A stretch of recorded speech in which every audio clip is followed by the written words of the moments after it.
A atração a seguir é recomendada para todas as idades.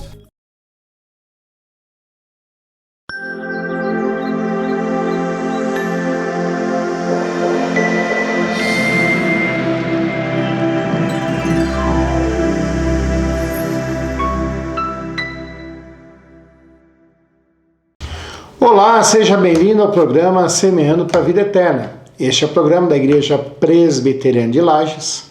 Nós estamos em Lages aqui há mais de 100 anos atuando como igreja autônoma, há 60 e alguns anos aí servindo ao Senhor junto da comunidade. Quais são as nossas principais preocupações na Igreja Presbiteriana de Lages? Primeiro, conhecer a Deus.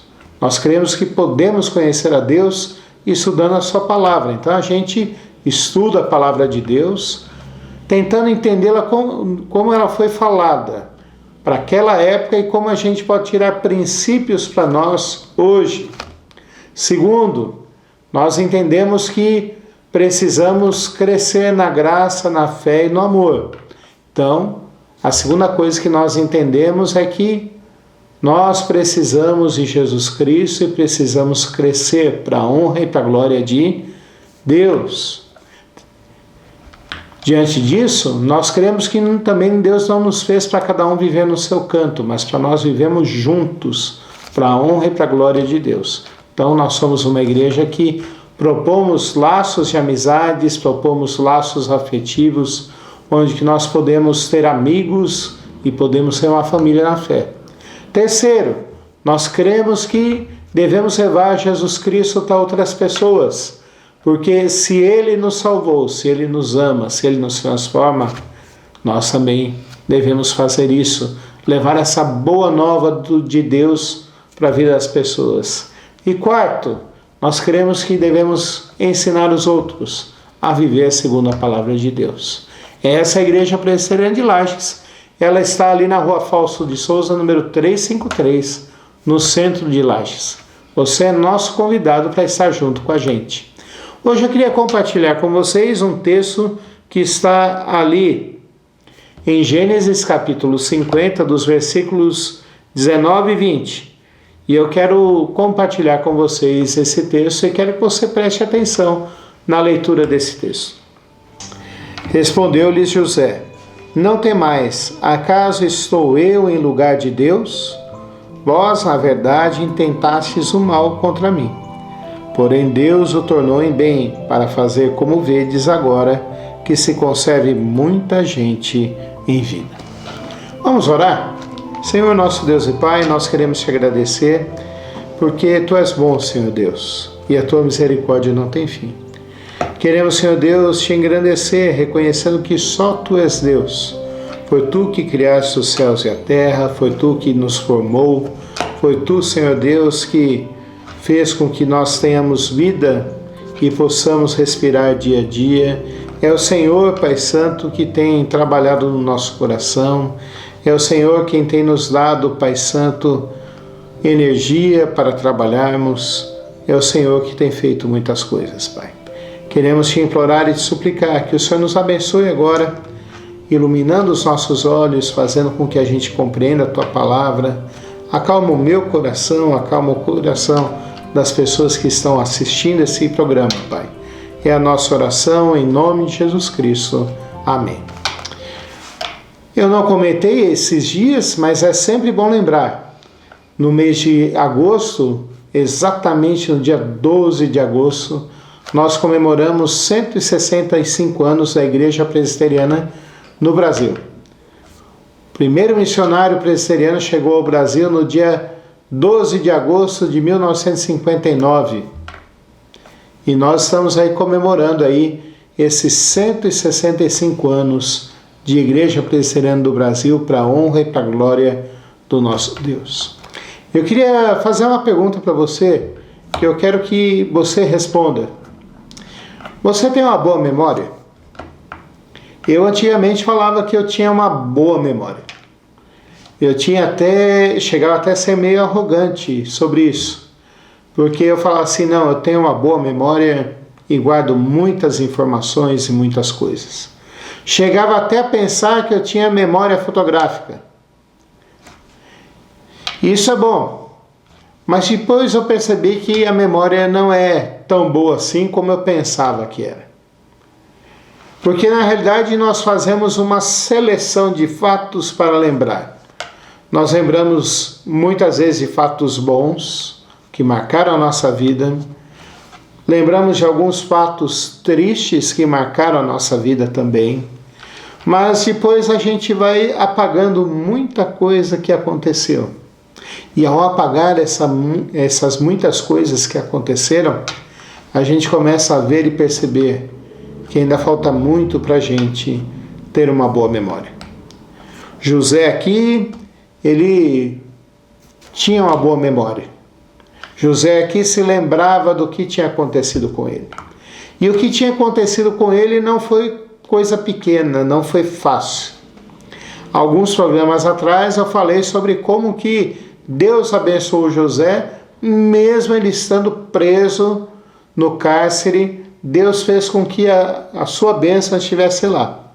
E ele tivesse tanta confiança no carcereiro que ele ficou com as chaves da carceragem. Mas José teve uma vida difícil. E com certeza ele se lembrava de fatos tristes que passaram com ele. Ele possivelmente se lembrava que ele ficou preso num poço, nu, e os seus irmãos o venderam como escravo. E chegaram para o seu pai, mataram um animal, molharam no sangue daquele animal a roupa do seu filho, e chegaram para Jacó e falaram: pai, teu filho preferido morreu. José deve se lembrar disso e depois foi contada o restante da história para ele. E se fosse eu ou você, provavelmente nós ficaríamos pensando nisso, matutando nisso, essa ideia martelaria na nossa cabeça durante muito tempo. Mas José não passou só isso. Nós vimos naquela época que José, naquele programa, de alguns programas atrás, que José também sofreu uma armadilha. Passou por um problema dentro da casa de Potifar. A mulher de Potifar queria adulterar com ele. E José disse que não pecaria contra Deus e não pecaria contra Potifar. Lá vai José para a carceragem. Na carceragem ele fica preso vários anos, porque o copeiro se esquece de José. O copeiro do rei se esquece de José. Só vai se lembrar dele quando o faraó teve um sonho que não podia interpretar. E daí chama José, e daí José interpreta aquele sonho e começa a administrar o Egito como primeiro-ministro. Muitas coisas José deveria ter na sua mente, e uma pessoa comum provavelmente teria muito rancor no coração diante de seus irmãos, diante da mulher de Potifar, diante de Potifar. Mas José também se lembrava de como Deus tinha sido bom com o povo de Deus, com o povo de Israel no passado. Provavelmente José se lembrava de que seu pai Jacó, mesmo não sendo um homem perfeito, contava como que Deus foi bom e como que Deus libertou, salvou o povo, salvou a humanidade através de Noé. Sim, de Noé. Muitas vezes a gente pensa assim: construir um barco num lugar seco e esperar a chuva chegar. É uma loucura. Naquela época era mais loucura ainda, porque antes de Noé não tinha chuva. Antes de Noé não tinha nada disso. José ouviu essa história e gravou no seu coração. José gravou no seu coração também como Deus chamou seu bisavô, Abraão, um homem já velho, que não tinha filhos, que não tinha condição alguma, de ver como que Deus levantou uma descendência para Abraão e como que Deus cuidou de Abraão durante vários e vários anos da sua caminhada.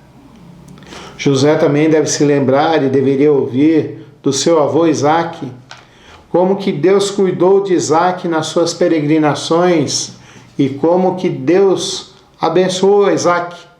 Em cada lugar que ele passava, ele encontrava um poço e ali havia água e conseguia fazer com que a sua família, os seus pertences e tudo que tinha florescesse. Ele também viu e percebeu como que Deus abençoou a Jacó. Como que Deus abençoou um homem que não merecia ser abençoado, mas Deus o abençoou. Deus o quis fazer dele uma bênção. E Deus fez com que aquele homem pudesse ser povo de Deus. Aliás, Deus mudou o nome de Jacó para Israel, que significa povo do Senhor. E com Jacó é que foram estabelecidas as 12 tribos, os 12 filhos. E com Jacó que nasce José. Se José tinha na memória dele as coisas ruins que aconteceram na vida dele, memórias tristes, mágoas, acontecimentos muito difíceis, José também tinha na mente dele e na memória dele como que Deus é bom e como que Deus cuida dele.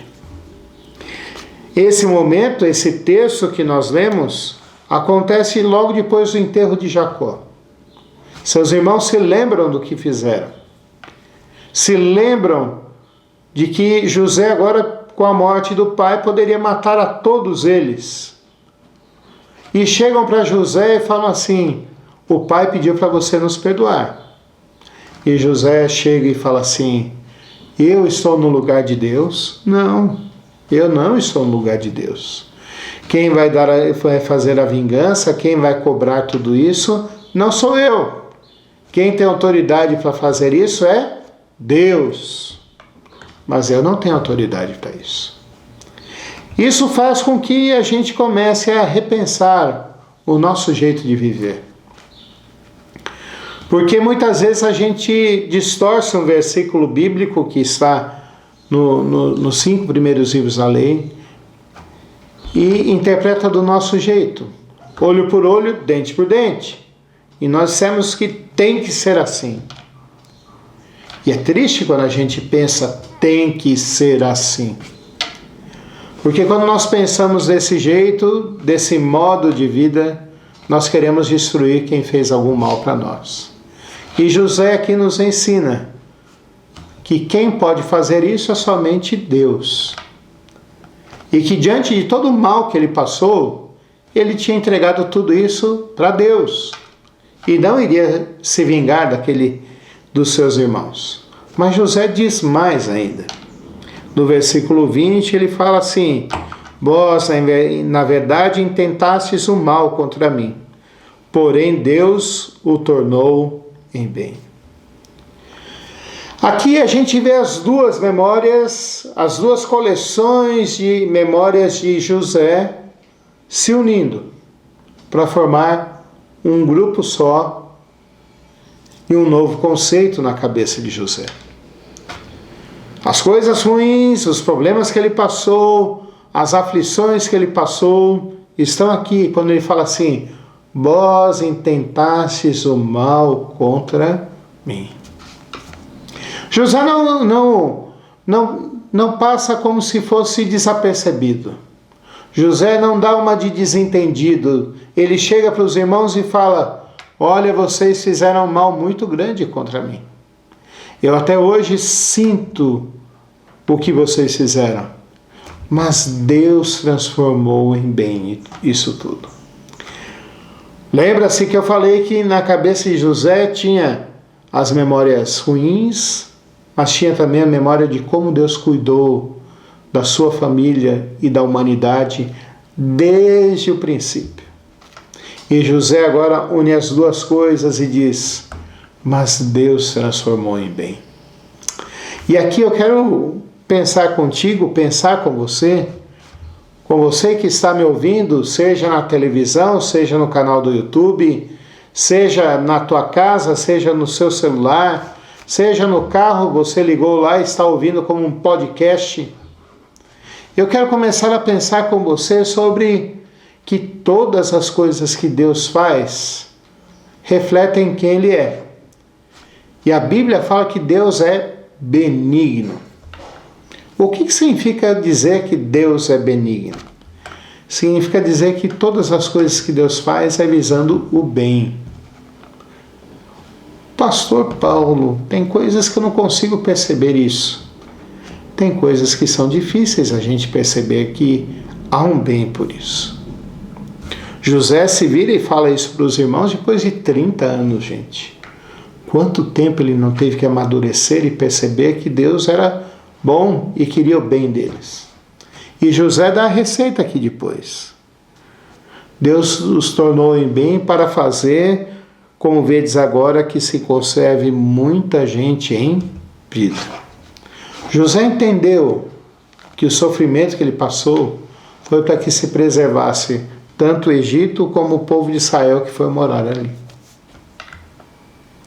Às vezes, a gente guarda no nosso coração mágoa, rancor, ódio, por algumas coisas que acontecem na nossa vida.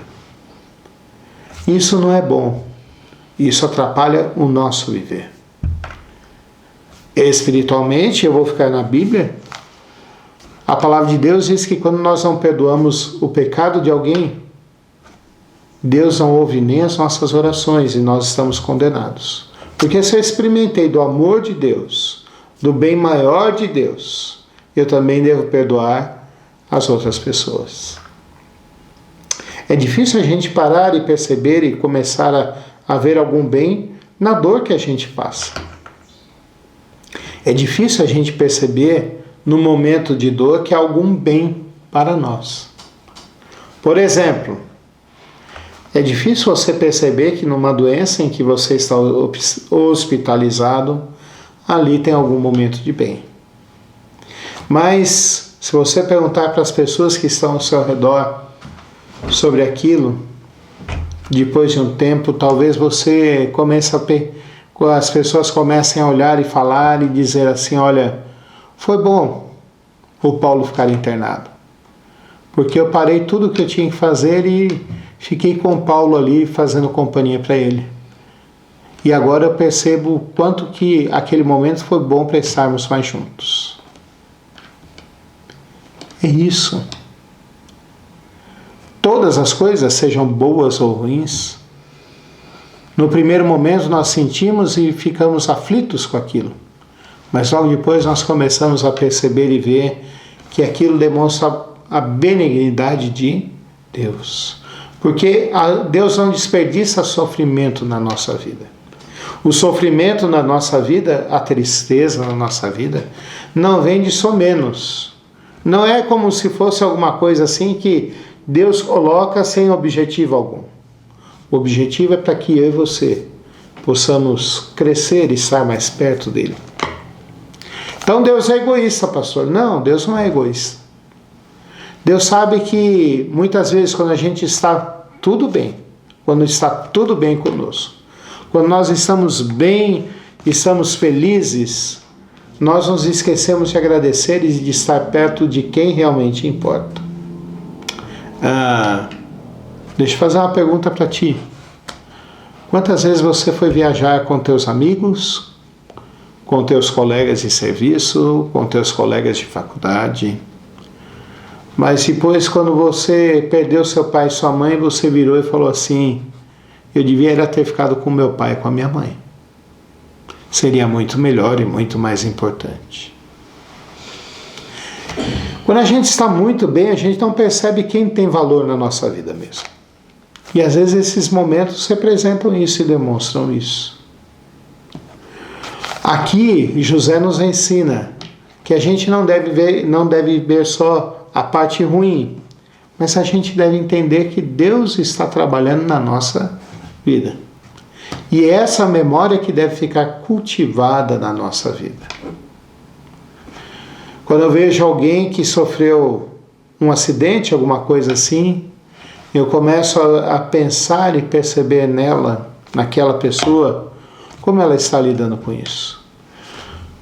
Primeira coisa que a gente faz é pensar que, nem pensar, nós ficamos em estado de choque. A segunda coisa, bate culpa na gente. Bate nervosismo. Mas quando isso bate em nós, a gente começa depois a perceber e ver que há uma opção melhor. Nós estamos aqui no Setembro Amarelo, mês de prevenção de suicídios, que nós cuidamos da saúde mental. E uma coisa que a gente precisa entender sempre é que Deus ama a gente e Deus quer o bem de nós. Quando a gente consegue tirar o nosso olhar da nossa culpa, do nosso sofrimento, daquele momento, e coloca e vê que Deus está trabalhando na nossa vida, a gente consegue superar esses problemas.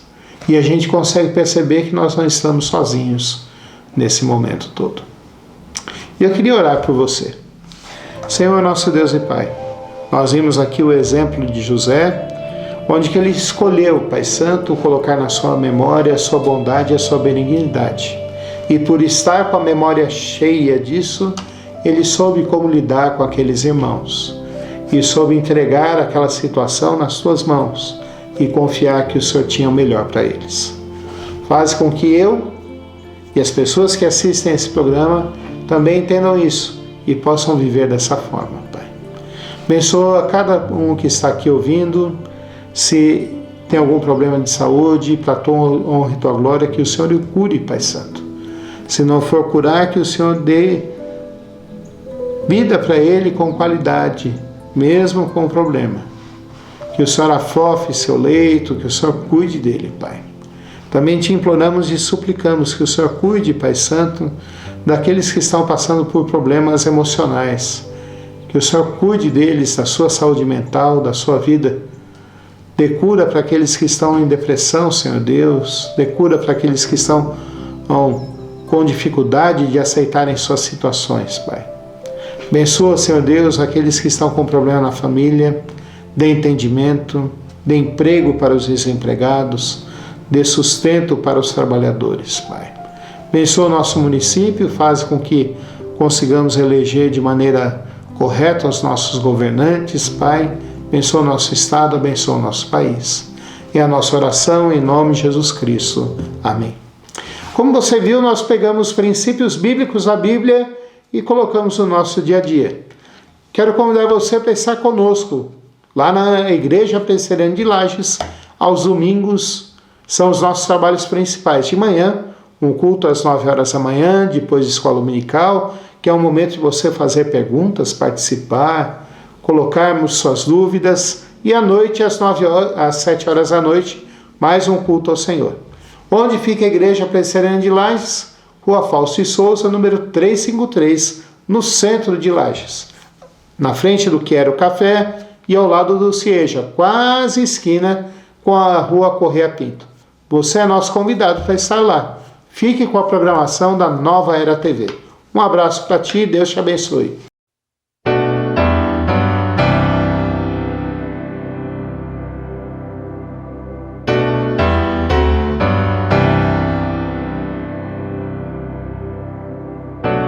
Não tenhas sobre ti um só cuidado, qualquer que seja,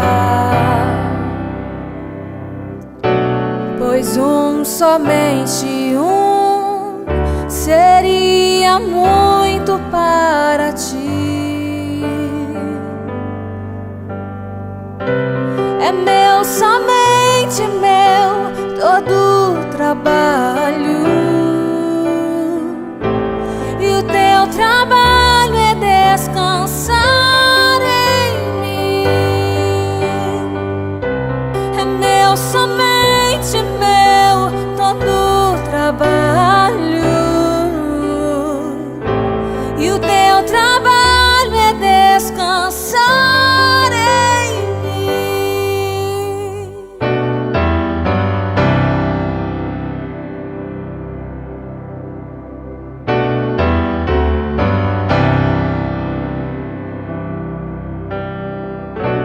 Não temas quando enfim tiveres que tomar decisão. Entrega tudo a mim, confia de todo o coração.